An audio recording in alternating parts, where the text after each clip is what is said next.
So before we take this vehicle out of the shop for a road test for this wheel bearing, we're going to check this blind spot detection sensor problem. See, both of the lights are on, indicating something's in the blind spot. I know there's failed sensors. As I said, there's a bulletin on it, a TSB, and a policy adjustment, but it doesn't cover the Buick for some reason. We're going to do a network code scan on this thing.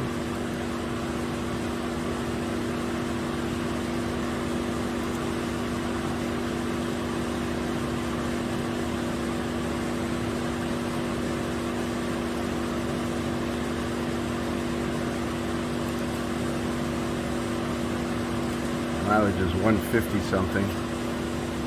No, I was wrong. It's 130,413. So let's do a network code scan and see. I know there's going to be a mass airflow sensor code because I had it running with the mass airflow disconnect because I changed the air filter.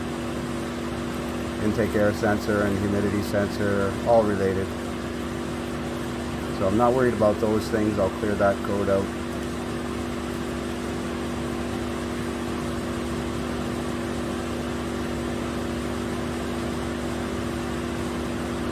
This is going through a network code scan. We'll pick up when we get to the end. So I think we got a network problem already because we only got into 7 modules. As I said, the engine codes are self-induced here. We got the headlamp control module, and that's basically it. That's like technically there's only 6 modules because one is the OBD2 side of the engine control computer. So my understanding is water intrusion into these sensors takes down communication on the network. I'm sure it's a LIN bus or serial data network. Let's see if we can get into the module specifically. Let's try body control module. No, we got communication with it. Camera system front view, door switch. I know it goes to the driver's door switch. Yeah, there's no communication with the driver's door switch. So chances are this circuit is affecting the network. We're going to have a look at the network. So here's a copy of that special policy adjustment. Affects 13 to 16 Chevy Cruze, 14 to 15 Impala, and 13 to 17 GMC Acadia, but not the Buick Enclave, which is basically the same as the Acadia. Customers apparently called General Motors and talked to them about it, and they said, you're SOL. Condition. Some of these vehicles may fail, have condition where the side blind spot alert modules may fail or malfunction due to water intrusion. The driver may experience a side blind spot alert message displayed on the driver instrument cluster. In this case, it's on the mirrors. If this message is ignored, the condition could result in the corruption of the low-speed GM Lan that may result in the loss of some driver interfacing functions, such as cluster infotainment, display times, and passenger presence detection. Passenger airbag could be suppressed with an airbag telltale and DIC message. Well, it doesn't have those things going on, but we do have no communication with the driver's door module and the passenger door module, I'm sure. Driver's door, passenger door, let's try that. Because that's in the same network. No. Exit. Back. Wonder if there's a specific control module. Side object detection module right and left. Bet you there's no communication with it. Yeah. So the customer asked me to disconnect them, and I don't think disconnecting them is the right thing to do because that would leave the connector open and exposed to the elements. Let's have a look at the network and how it's wired. I'm going to shut this car off. So here is a electrical diagram for the side object detection system. So there is a 10 amp fuse that feeds both blind spot object sensors. So I think it would be wise to remove that 10 amp fuse. Now that won't take them off of the network, that'll just disable them. Then there's data communication between the two, and between the left side I have to look at the network wiring. See, pin 2 on the left side object sensor is serial data, dark green wire, and it goes into the network. And it looks like it goes to the door switch, and probably other modules. So I'm going to see if I can find a different network diagram. So sometimes I prefer the Mitchell version of the schematics because there's less diagrams involved and they're condensed. They'll give you a better overview rather than jumping all over the place. I'm sure if we go to the GM network diagrams, there's 5 or 6 or more. So this is high-speed LAN, high-speed LAN. Yeah, it's on the next page. That'll give us a better idea of how this low-speed, I think it's serial data network, is laid out. So these are all the modules we were unable to talk to, and they're all going to this splice pack on the D pillar. That's nice to know. Body control module, so left headlamp. We did have a headlamp code too. Right headlamp assembly.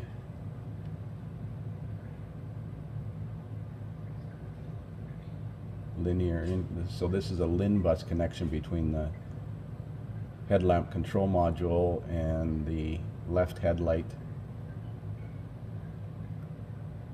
Body control module, compass module. Let's see, where is this thing? Okay, here's one here.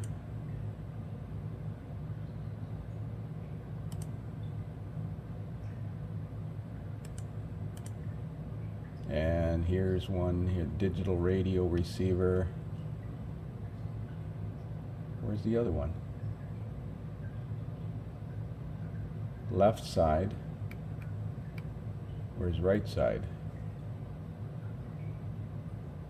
Headlamp, radio, instrument cluster, compass. Where's the right side? Passenger. Okay, let's start over again here. Radio, remote control, objects, left side object, digital radio, inflation sensor, passenger parking assist control module, lift gate control module, memory seat module, driver seat module, compass, HVAC, content theft, headlamp, radio, instrument cluster, driver's window, passenger door, front view camera module. Why am I missing one? Let me look around here.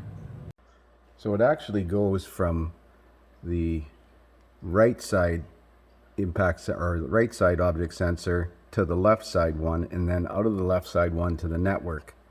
So this Mitchell diagram doesn't show the right side one, but it's teed off of this one, so it's irrelevant. If we find this splice pack and depin this terminal here, which is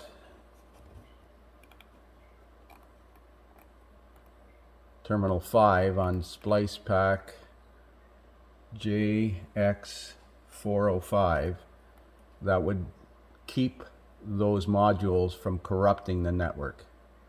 There's another place we could do it too, that's at X440, connector 440, which is probably under the cab. So I'm going to find out where this splice packet says on the left D pillar, but I'm going to see if I can find out where it is in the service literature here.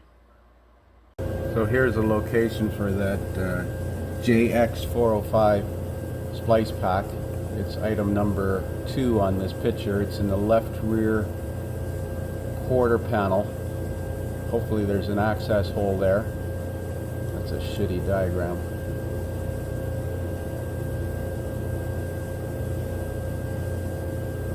I don't know why this information system is so slow tonight. Well, that was useful. Well, I'm going to see if I can find that splice pack. We're going to pull that fuse.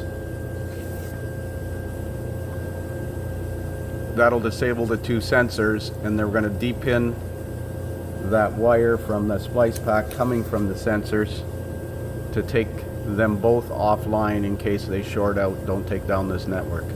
See if that restores communication to the other modules. Something easy for a change. This grill comes out here, and if you look in here, I'm going to try and see if we can get in here and see it. There is a blue cap here. That is the splice pack right there. You can see all the green wires going into it. I believe that's it anyways. So I'm going to try and pull that out of here. Going to cut the tape. Or maybe I could just tear it. Oh.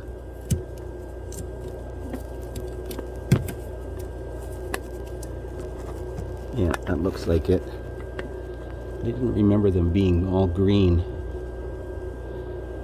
What it is a like a metal comb across all the terminals to join them all together. I'll double check that they're green wires. Yeah, they're all dark green wires. There's 1, 2, 3, 4, 5, 6, 7, 8, 9, 10, 11, 12. Looks like 13 wires in there. So it's pin number 5 that we want to disable. So I decided I would look at the network activity here before I disable that pin 5. And that looks reasonably good. I'm not sure if that voltage is high enough. It's around 5 volt square wave. I thought serial data was 7 volts, but I could be wrong. Well, here's a picture of splice pack JX405, and according to the Mitchell diagram, it's pin 5 or location 5 in there, and in here it shows location 5 is unoccupied, which is the one in the top corner there. And if I go down here, it has option codes. Well, side object detection is option UFT, and UFT here is pin 3. So that's the third pin on the row on the side with 3 pins, and 5 on the schematic here must be incorrect. I've got to see if I can find a better picture of this network from GM. So here's GM's version of the schematic, and it shows the right side one looped to the left side one, and the left side one connected to pin 3, not pin 5 like the Mitchell diagram. Go figure. Well, we're going to check the network activity on these wires. Now, I think if I'm not mistaken, he mentioned he had a problem with the backup camera not displaying or something wrong with it, but I'm certain that that's probably in this as well. But we'll find out. Now I'm confused. B94L, side object sensor left, circuit 5060, UFT option, pin 3 at JX405. But then look over here. B94L, side object sensor left, comes out of pin 2 and goes to pin 5 of JX405. Now, in that picture of the connector, it said that there was nothing located in pin 5. Yet I have a pin in pin 5. I have a wire in pin 5. I'm having difficulty depinning these pins. Well, I'll keep trying. Okay, so I depinned both pin 3 and pin 5. Let's go into the driver's door passenger, and we couldn't communicate with that before. I got the key on. Lost communication with seat memory control module. Well, we gotta, let's see if we can clear that.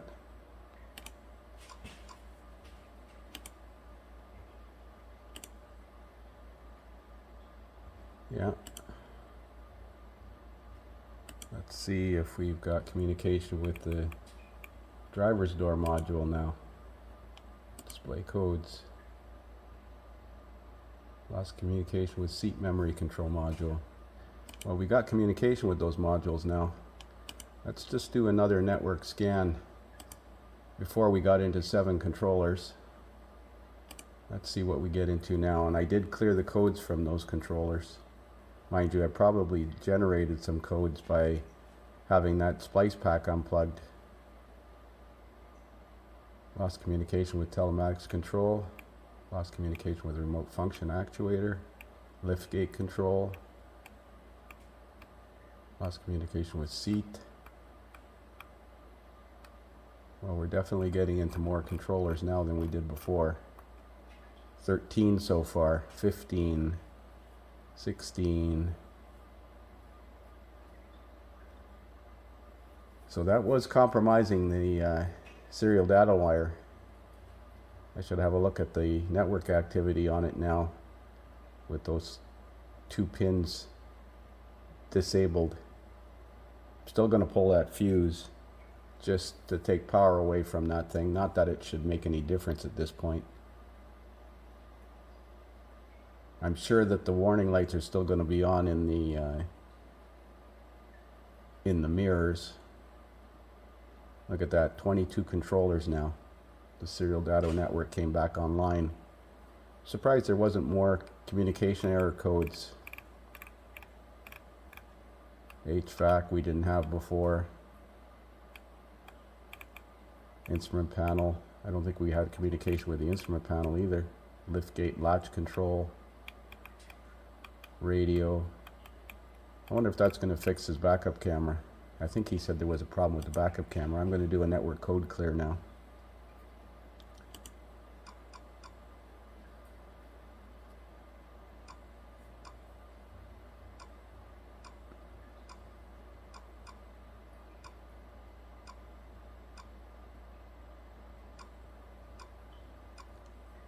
I'm going to try to communicate with that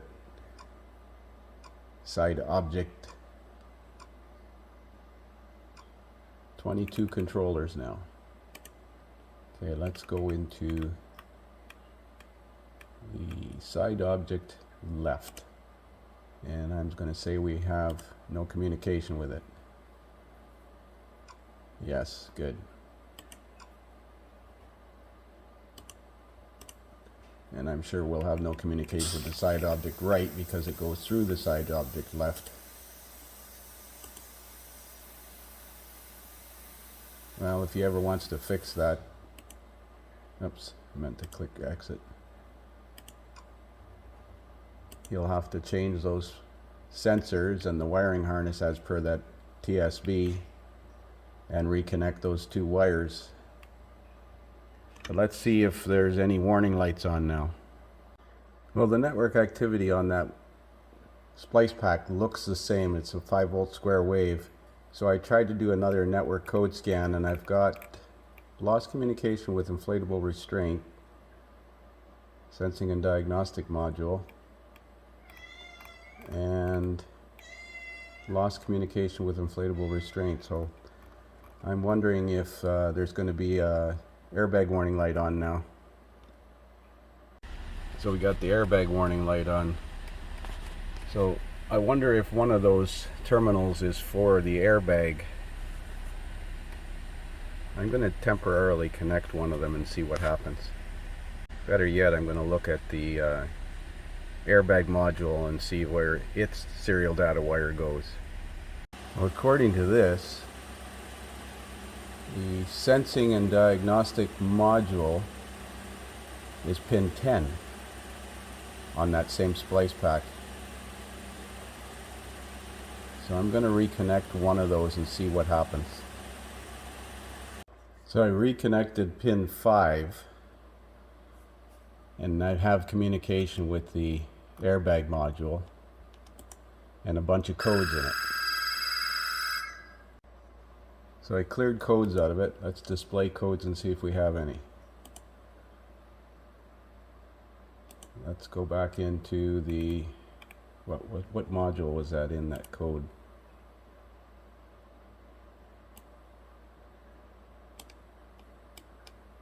That was in the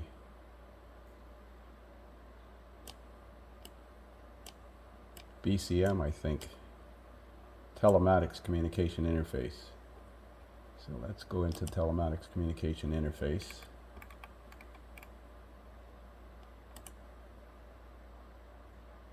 Display codes. Let's try clearing that.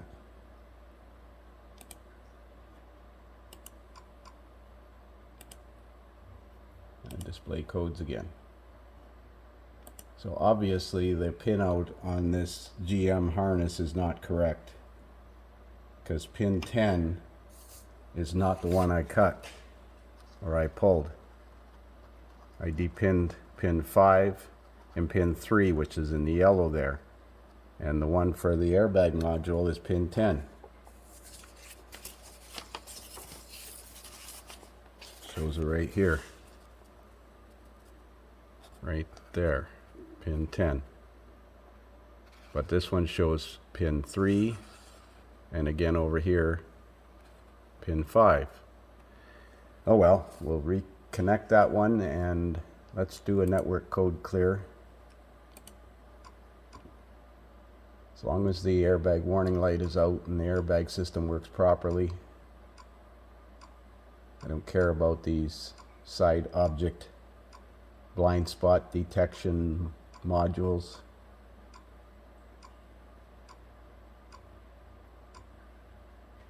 Should be 23 controllers this time now. No, just 22.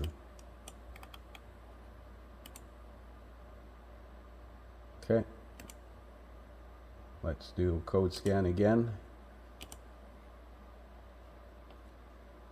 and see if we've got all the codes, and then we'll start it up and see if the airbag light is on or not.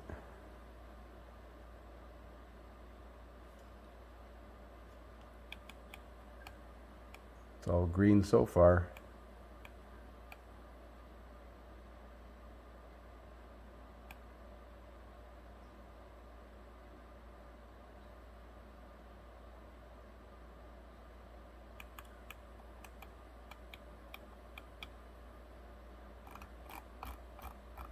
$18 controllers. Imagine that they would have the pins misrouted in the splice pack. What's the odds of that? Never run across that before. Mind you, I haven't depinned wires in a splice pack before. Well, yes, I have. So far, so good. 23 controllers, 24 controllers now. Cool. Let's see if we've got any codes. All right, let's put this thing back together. So I remembered I wanted to remove the fuse. So the fuse is the object detection warning 10 amp fuse. So there's two 10s and two 30s. So it's across, one down, and it's beside this kick panel. So you have to remove the A-pillar, sill plate, and under dash trim, and then it's way up in here. You see the fuse panel up in there. So I'm going to remove that 10 amp fuse. So I was wrong, you don't have to take that panel out. You can just flip this little door down. I didn't see that the first time I looked at it. So it's back together. We'll put the 10 amp fuse out, and we'll make sure that no warning lights are on and everything seems to function normally. Take this thing for a road test now for the wheel bearing. So as I suspected, those blind spot indicators are going to come on because I'm sure the driver's door module has lost communication with the blind spot detection modules. Let's see if I didn't pay attention as to whether or not it was working before. Check surrounding for safety. Reparking assist symbol unavailable. Well, the camera's a little dirty, but it seems to be working. I don't know if it worked before because I didn't pay attention. So we get a message to service front camera.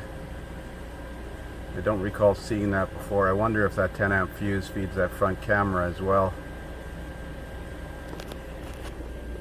I found the camera lens at the back and cleaned it. I'm going to bring the scanner with me. So here's the schematic for the driver's door module, and it looks like this is the control wire for the indicator. I'm not sure though, unless that's up and down and left and right. Let's have a look at the outside rear view mirror schematic. No, that's circuit 6803 light blue is left extend mirror retract unfold control. So it doesn't appear that there's a dedicated wire to this mirror from the driver's door switch or driver's door module that controls that display light or indicator light. It appears to be networked.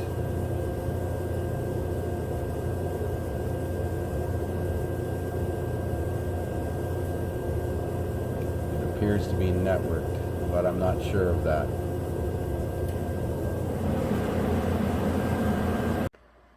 So I did find it. Here's the one of the connector X3 at the driver's door module, and I imagine there's one like it at the passenger side. And where is it here? Terminal 8, driver's side object detection LED low reference. 5855. 5855 and 5853. Where's 5853?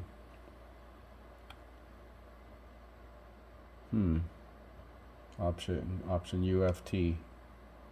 There's so many variables on these vehicles. There's wiring diagrams coming out of your wazoo. So I would have to remove the driver's door panel and passenger door panel to depin this wire, this control wire, by the looks of it. On this schematic it shows two wires. If you look here,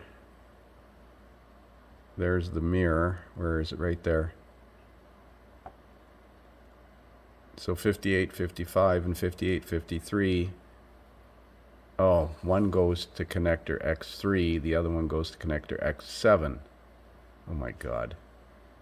Well, it could kill that LED by disconnecting either one, either pin 8 at X3 or pin 8 at X7. Let's have a look at X7 to see what that connector looks like. Close.